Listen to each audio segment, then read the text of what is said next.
آدم کو بنایا اور حوا کو ساتھ بیوی بنایا، اولاد بعد میں دی۔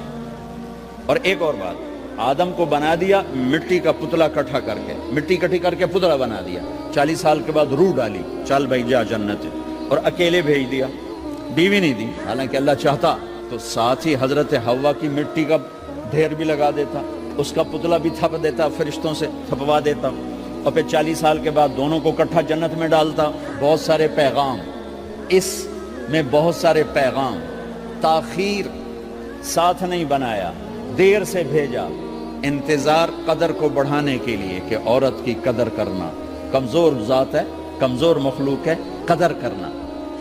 دوسرا، پہلے دن پتلا نہیں بنایا کہ ننگا پڑا ہو، عورت کا پتلا ننگا ہو، مٹی کا ہو، پتھر کا ہو، تو اس میں کیا کشش؟ تو ان مرد کے لیے کشش کوئی نہیں، تو فرشتوں کو کیا کشش تھی؟ پہلے دن سے عورت کو پردے میں بنایا، بے پرد نہیں کیا، بے پرد نہیں کیا، اس کا پتلا نہیں بنایا، اسے ننگا نہیں چھوڑا، اس کو پہلے دن سے کورڈ۔ اور کیسے بنایا؟ فرشتوں کو کی آنکھوں پہ پردہ اور آدم کو سلا دیا۔ آدم علیہ السلام سوئے ہوئے ہیں، فرشتوں کی آنکھوں کے سامنے پردہ ڈال دیا گیا۔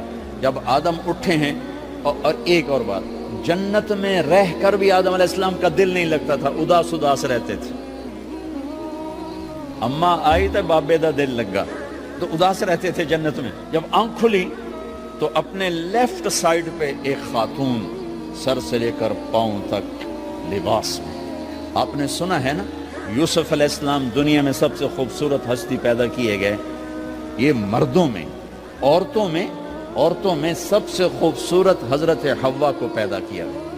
کون ہے؟ کہتے ہیں اللہ کی آدم تیری بیگم، کون ہے تیری بیگم؟ نکاح پڑھایا، پھینکا، آدم مہر ادا کرو۔ تو انہوں نے پوچھا کیا مہر دوں؟ تو وہاں تو سونا چاندی ڈھیر لگے پڑے تھے۔ اللہ تعالیٰ کہتے دا من سونا چاہ کے دے دے۔ میرے اللہ نے کہا تیری نسل میں میرا آخری حبیب آنے والا ہے، اس پہ ایک دفعہ درود پڑھ دے، یہ مہر ہے۔ سیدھے ہاتھ میں برکت ہے، پیدا کیا الٹی طرف سے۔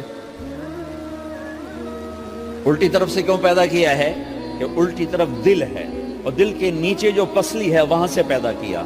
اس میں پیغام کیا دیا کہ عورت جس روپ میں ہو، پہلا روپ اس کا بیوی بنا، پھر وہ ماں بنی، پھر اس آگے بیٹی کا روپ ہے، پھر بہن کا روپ ہے، پھر خالہ ہے، پھوپھی ہے، دادی ہے، نانی ہے، ساس ہے۔ جس روپ میں بھی عورت ہے اس کو دل کے قریب جگہ دو۔ یہ دل کے نیچے سے پیدا کرنے میں یہ پیغام دیا گیا ہے، اسے ذلیل نہ کرو، اسے خوار نہ کرو، اسے بے عزت نہ کرو، اس پر شدت نہ کرو۔ تو پہلا بنیادی رشتہ خامند اور بیوی ہے، اور آخری رشتہ بھی خامند اور بیوی ہے۔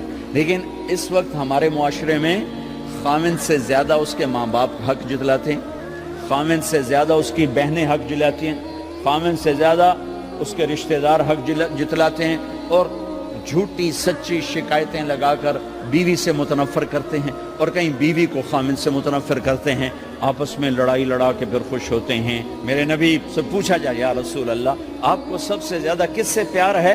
تو آپ نے کہا عائشہ سے۔